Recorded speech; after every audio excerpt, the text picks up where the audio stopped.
With the latest from the newsroom, I'm Corey Fink. Minnesota's statewide Towards Zero Deaths conference will be attended by more than 800 traffic safety officials and stakeholders from around the state. The Towards Zero Deaths Conference is a forum to share best practices, identify ongoing and new traffic challenges, and share new approaches to reducing traffic fatalities and life-changing injuries. The conference is hosted by the state's Department of Health, Public Safety, and Transportation.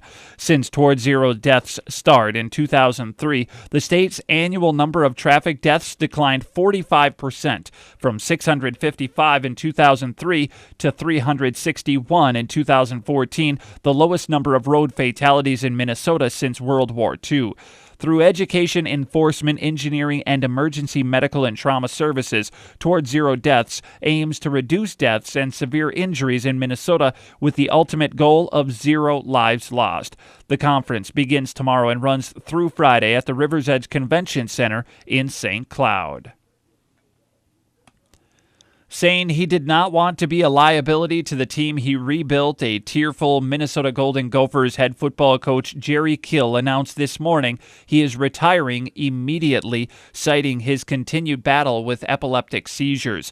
While not speaking in detail, Kill confirmed in a press conference that he has suffered a number of recent seizures, including two shortly before a practice this week as the Gophers prepare for a huge matchup, a rivalry game this Saturday with Michigan. And after discussion with his wife and family, he did not want to be a distraction or burden to the team and organization.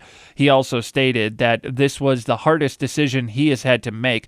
Defensive coordinator Tracy Claeys will take over as interim head coach for the remainder of the football season.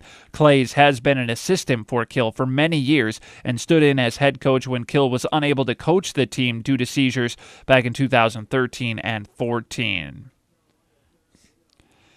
The Little Falls Community High School would like to invite all veterans, their friends, and family to a Veterans Day program on Veterans Day, Wednesday, November 11th. The ceremony will take place at 9 a.m. that day in the high school gymnasium on Veterans Day. A reception will follow the program for our veterans, their friends, and family members.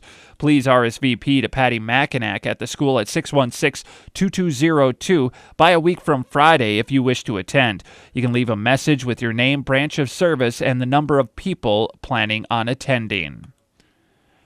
Brigadier General John Jensen, the Director of Joint Staff for the Minnesota National Guard, recently took on an additional role as the Deputy Commanding General, U.S. Army Africa, during a ceremony on Friday. Jensen, a resident of Apple Valley, will split his time between his duties in Minnesota and his work at U.S. Army Africa headquarters in Italy. In his new position at U.S. Army Africa, Jensen will help advance U.S. strategic efforts and partnerships in Africa. U.S. Army Africa and Southern European Task Force employs Army forces as partners, builds sustainable capacity, and supports the joint force in order to disrupt transnational threats and promote regional stability in Africa.